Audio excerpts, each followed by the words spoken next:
That paradox of our existence, suffering and smiling, it has now become one of the most defining traits for the regular Nigerian today. Council, announce your appearance.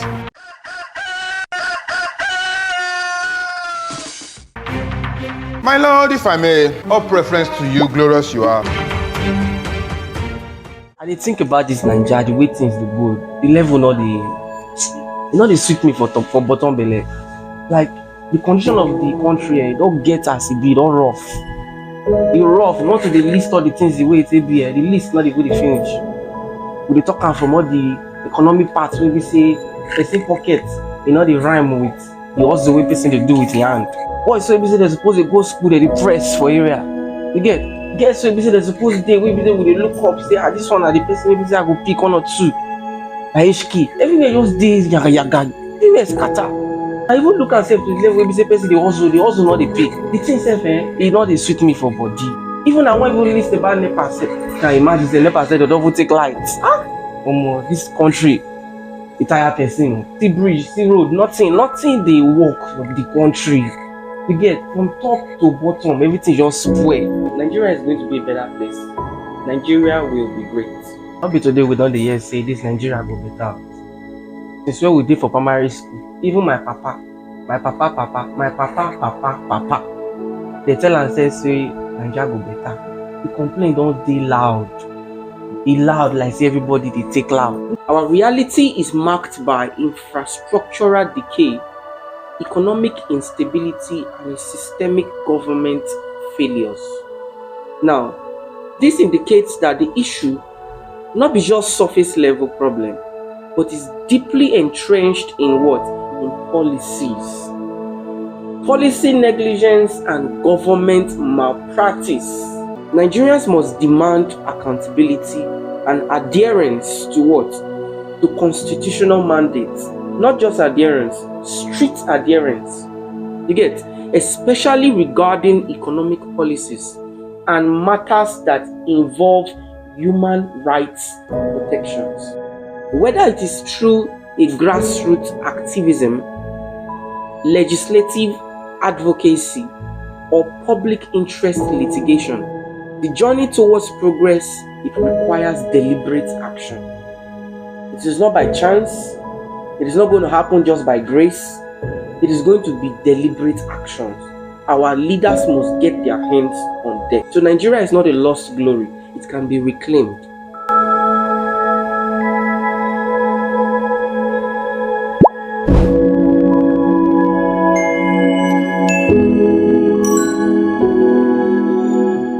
The law.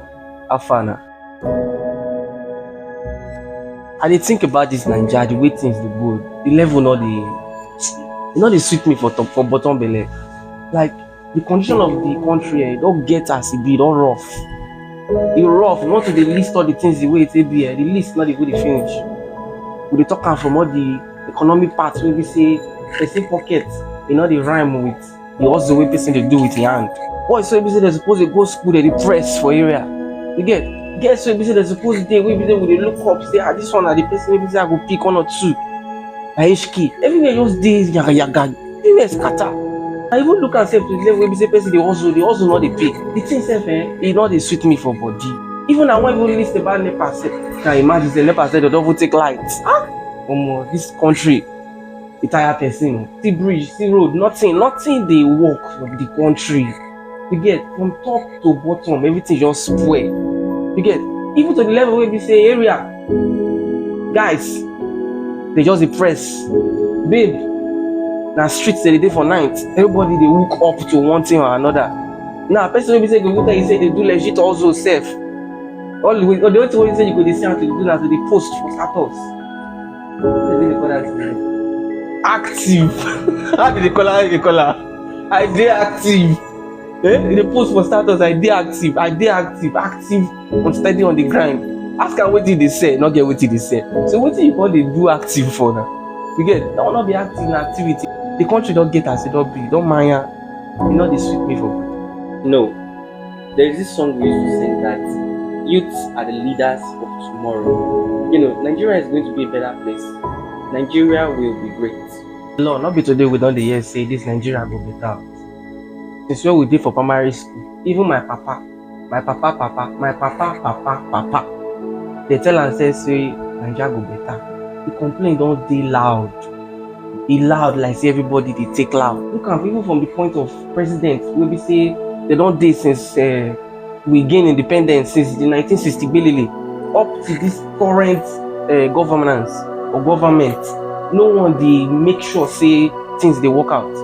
Not be just this president or this government wey we dey na be the problem. E don dey from the beginning of time. Some go tell you say na the umbrella dem wan use take protect us from the rain. Some go tell you say na the broom dem want to sweep the problem comot for the country.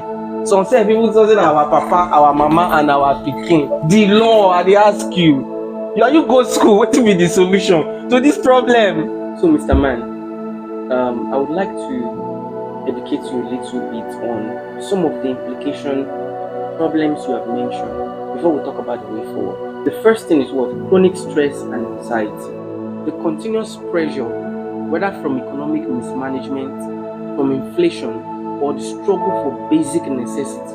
All of this, they amount to psychological distress and is tantamount to inhumane treatment, a potential violation of the fundamental human rights. Now, the effect on mental health is very severe, and all of this that leads to what? Increased cases of anxiety, depression, and even psychological disorders. That's not all. Another implication I will tell you is identity and belonging crisis. Now, for Nigerians that are home and for Nigerians that are abroad, the struggle to maintain dignity amidst the systematic dysfunction, it creates a deep sense of alienation. Now, the doctrine of necessity, all of this, it's what forces people to actually jackpot and to relocate. Now, it is not by choice that people want to jackpot, but it's a compulsion by survival, because the grass is looking seemingly greener on the other side. Now, the clash between national identity and a global pursuit of stability, this creates a generation battling with dual legal and social obligations, an allegiance to home, yet they are being forced to seek better opportunities but abroad. The man, calm down. Let me borrow from the popular low-cost classicals.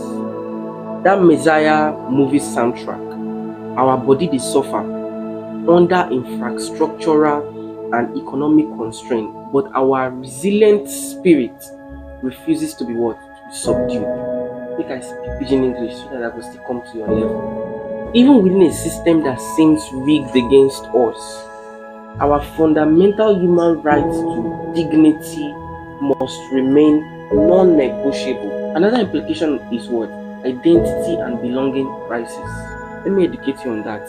For Nigerians that are living locally and Nigerians that are in diaspora, the struggle to maintain dignity amongst this chaos creates what? A sense of deep disconnect and the pressure to succeed while they are abroad, and knowing that the home they have left back in Nigeria is what? Is crumbling.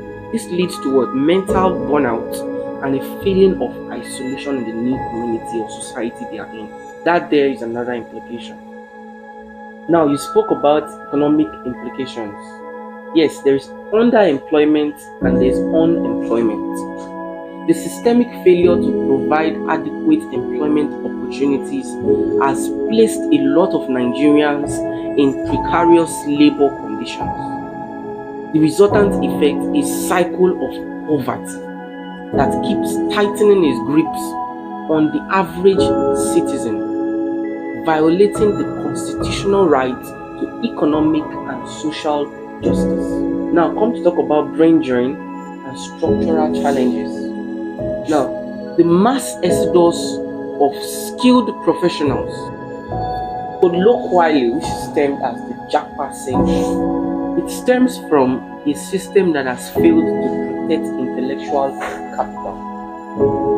Now, the breach of social contract between the government and citizens is evident when those who be nation builders are instead forced to contribute to foreign economies. If we trace the root cause, the problem is not just social or economic. It is a structural problem. It is a systemic problem. And this is embedded in policy failure. A lot of policies needs to be revisited in this our Nigeria. More especially even our constitution to speak about. The system has gotten so degraded to the point that some people even blame their village people. Village people with they on their own, they live their normal life. But in reality, institutional and colonial structures remains flawed ab initio. You get them? The implication on everyday cost of living. Mr. Man, make I come down to your level because this one it touched me for the bottom of my belly. Inflation they turn basic necessities into luxury for inside this Nigeria. Yet amidst this great hardship where we say Nigerians still dey go on or still they suffer for inside and smiling, you still see some Nigerians, they are still engaging passionately in the great jollof rice debate.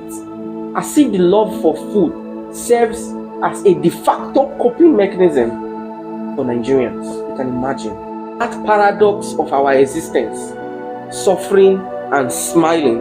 It has now become one of the most defining traits for the regular Nigerian today, where you find people living fake life all around and pretending that everything is okay, when in actual sense, being sincere to ourselves, everybody know that what? Nothing is okay. We don't know how it is start now, where will they go, which place, which direction, now where Nigeria face.